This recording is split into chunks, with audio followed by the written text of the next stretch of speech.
In a rare published interview about his work, Robert W. Chambers expresses a specific distaste for a certain sort of pessimistic artist, or groups of artists, which get together and scorn the world.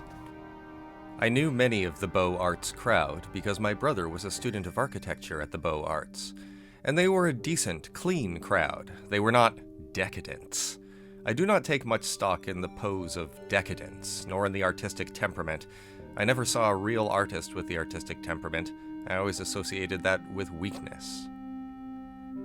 What is Bohemia? If it is a place where a number of artists huddle together for the sake of animal warmth, I have nothing to say against it. But if it is a place where a number of artists come to scorn the world, then it is a dangerous thing. The artist should not separate himself from the world. What does he mean? I'm going to talk about this today, and I'm going to connect it to another question. Many people wonder about the latter entries in Robert W. Chambers' 1895 anthology, The King in Yellow. While the first four tales, The Repairer of Reputations, The Mask, In the Court of the Dragon, and The Yellow Sign, are horrific tales that centrally feature that text within a text, the stage play The King in Yellow that corrupts the minds of its readers and ultimately dooms them, the rest of the anthology seems to be rather divorced from all that stuff. What is going on here? Is Chambers' 1895 anthology just an assemblage of random things that he happened to write? Or is there an underlying theme that actually unites them all? Welcome to PhD&D, everyone. I'm Dr. Bowers, and I'm going to talk about what unites the King in Yellow stories, that is, what unites the elements from Robert W. Chambers' 1895 anthology. And to explain what unites the anthology, I'm going to say a little bit about Robert W. Chambers' life and his relationship to the decadent movement in 19th century Paris, where he studied art. I should also mention that some of the information I'm sharing I got from a really informative and excellent panel at Necronomicon 2024 in Rhode Island in August. That panel was called Against Nature and Reason, Origins of the Decadent Weird, and it featured Jack Haringa, Kenneth Haidt, Sean Moreland, and Elsie von Hessen. The panel was moderated by John Black, and I highly recommend an essay that Black has since written called Yellow Signs, the Decadent Movement and Its Influence on Weird Fiction. I'd also like to mention Sean M. Tomlinson's excellent book, Robert W. Chambers, Maker of Moons, the author of The King in Yellow Unmasked. Anyway, Robert W. Chambers was born in 1865 in Brooklyn, New York, and his family was pretty well off. They owned a lot of land in upstate New York, and Chambers grew up with the best sort of schooling that a family like his could afford. And the thing that you should know about him is that he loved the outdoors. Chambers loved hiking and hunting and fishing and catching butterflies and collecting them. Yes, he was an amateur lepidopterist, and by the end of his life had one of the largest private butterfly collections in the United States. And he also subscribed to the fashionable sort of romanticism that was sweeping America's intellectual scene. Robert W. Chambers was practically a Boy Scout. He loved America, God, freedom, democracy, optimism, daylight, the outdoors, nature, and true love. That's what Robert W. Chambers enjoyed. Now, in his 20s, Chambers would travel to Paris, specifically to study painting. He thought he was going to be a painter, an artist of that sort. And when he arrived to study, Paris was in the throes of the decadent movement. And the best way to describe the decadent movement is that it divorces beauty from goodness, right? The romantics of all stripes, they had one thing in common, is that they really identified the good and the beautiful.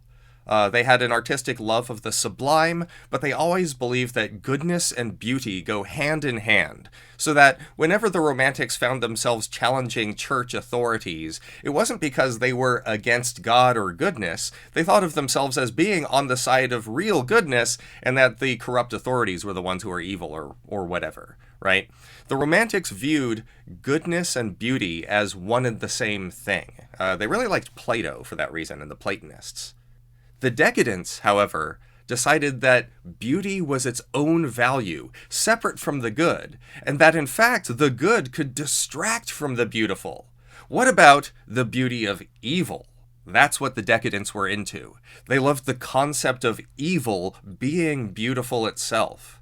the beauty of negativity, of cruelty, of violence, of obscenity, of rotting and decay. In fact, the word decadence is French for decay, the decaying movement. So here you have the French decadents.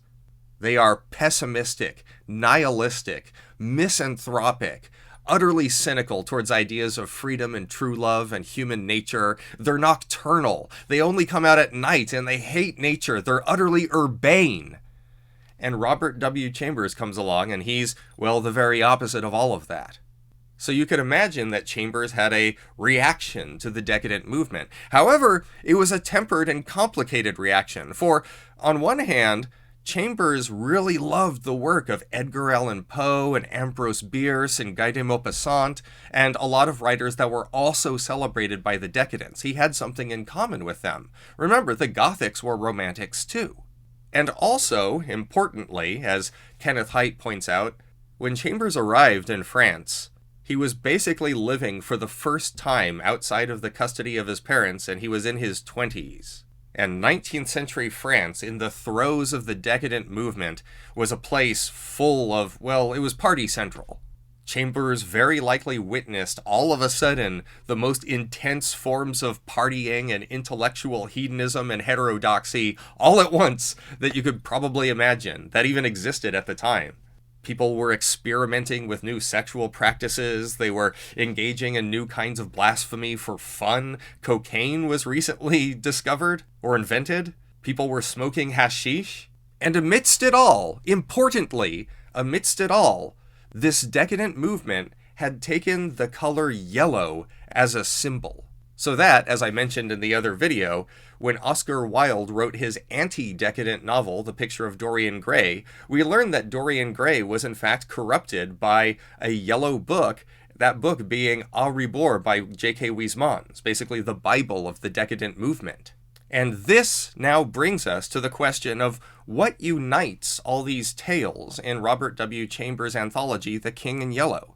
One possible answer, which Kenneth Haidt argues for in his annotations to the book, is this anthology is a reaction, Chambers' reaction to the decadent movement. So, the first 4 stories in The King in Yellow, that is, The Repairer of Reputations, The Mask, In the Court of the Dragon, and The Yellow Sign, what they have in common is they represent decadence as a dangerous and supernaturally corrupting presence that spreads like disease.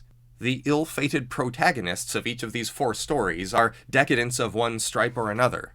So, in The Repairer of Reputations, our protagonist is Hildred Castaigne, a man who specifically avoids the outdoors, who does not like to go riding or fishing anymore, and who instead shuts himself in with a certain Mr. Wilde in order to think on depraved ideas. He would rather spend hours rhapsodizing to the beauty of somebody polishing a suit of armor, while dreaming of violent magical tyranny and other made-up worlds, than to actually appreciate the life around him. Hildred is a decadent. One who was corrupted by reading The King in Yellow, indeed, or at least his state of decadence goes along with The King in Yellow. The protagonists of The Mask are likewise a clique of artists who really marvel and delight in a specific type of art that kills its subjects, that is the marbleizing of living tissue. And the corruption of The King in Yellow comes for them as well.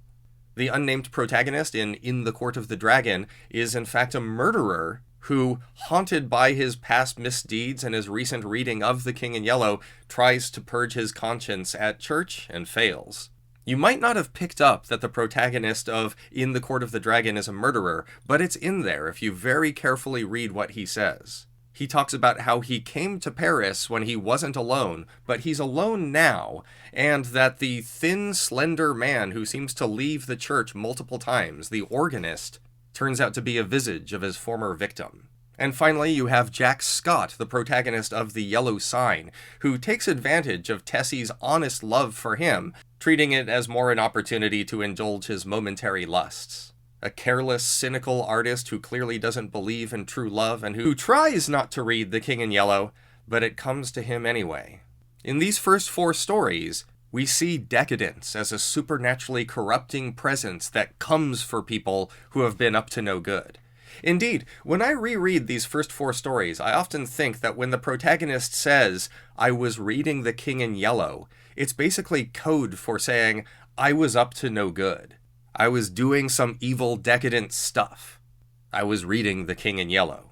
But what about the other tales? Are they also about the decadent movement? Yes.